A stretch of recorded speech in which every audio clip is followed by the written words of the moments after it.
ناظرین، جہاں in healthy اور ناقص غذا ہماری صحت کو نقصان پہنچاتی ہے، وہیں حاملہ عورت کے پیٹ میں پلنے والے بچے پر بھی اس کے برے اثرات مرتب ہوتے ہیں۔ ان ہیلدی غذا کے استعمال سے خون میں کمی واقع ہو جاتی ہے، جو کہ بچہ ماں کے خون سے اپنی خوراک اور ضروری نیوٹرن حاصل کرتا ہے۔ اس لیے اگر حمل کے دوران حاملہ عورت کی غذا کم یا ناقص ہو تو اس کے نتیجے میں بچہ کمزور اور وقت سے پہلے پیدا ہو جاتا ہے، بعض اوقات معذور بھی ہو جاتا ہے۔ اس لیے حمل کے دوران اچھی اور نیوٹرن سے بھرپور ڈائٹ ہی ماں اور بچے کی صحت کے لیے بہت ہی مفید ہے، اور ایسی غذا کا زیادہ استعمال کرنا چاہیے جو جسم میں خون کی کمی اور آئرن کی کمی نہ ہونے دے، کیونکہ حمل کے دوران زیادہ تر مسائل خون کی کمی کی وجہ سے آتے ہیں۔ تو آئیے جان لیتے ہیں ایسی غذاؤں کے بارے میں جن کے استعمال سے حاملہ خواتین نہ صرف خود کو فٹ رکھ پائیں گی بلکہ بچے ہیلدی اور خوبصورت پیدا ہوں گے۔ وٹامن سی، آئرن اور فائبر سے بھرپور غذاؤں کا استعمال زیادہ سے زیادہ کریں، کیونکہ وٹامن سی اور آئرن قوت مدافعت بڑھاتا ہے۔ سب سے پہلے ڈیری کی بنی اشیاء مثلاً دودھ، مکھن، دہی اور لسی کا زیادہ سے زیادہ استعمال کریں،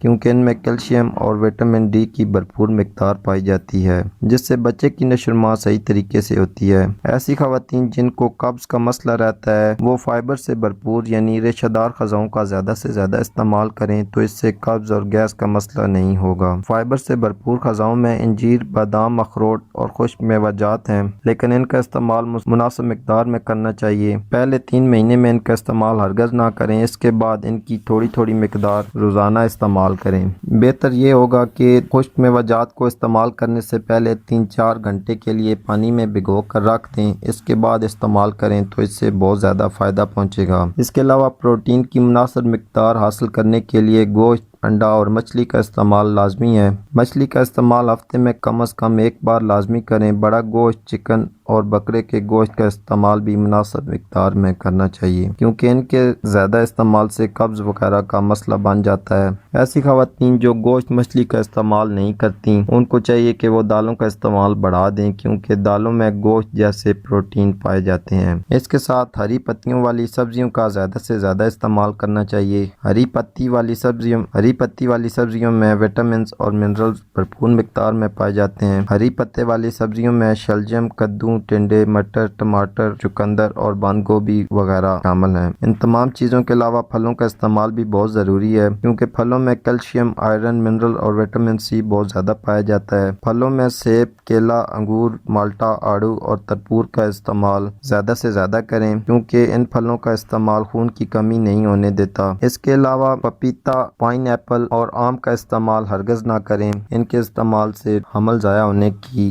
شکایت رہتی ہے۔ ان سب کے علاوہ پانی کا استعمال زیادہ سے زیادہ کریں، کیونکہ حاملہ خواتین کو پانی کی بہت زیادہ ضرورت ہوتی ہے، کیونکہ پانی کی کمی کی وجہ سے بچے کی گروتھ میں بھی مسئلہ ہوتا ہے۔ اس کے علاوہ ایسی خواتین جن کو اٹھرا کا مسئلہ ہے وہ گوشت، خشک میوہ جات، تلی ہوئی اشیاء اور جنکس فوڈ وغیرہ سے مکمل پرہیز کریں۔ تو آج کے لیے اتنا ہی ناظرین، امید کرتا ہوں آج کی ویڈیو آپ کے لیے فائدہ مند ثابت ہوگی۔ اسی کے ساتھ اجازت چاہتا ہوں، اللہ حافظ۔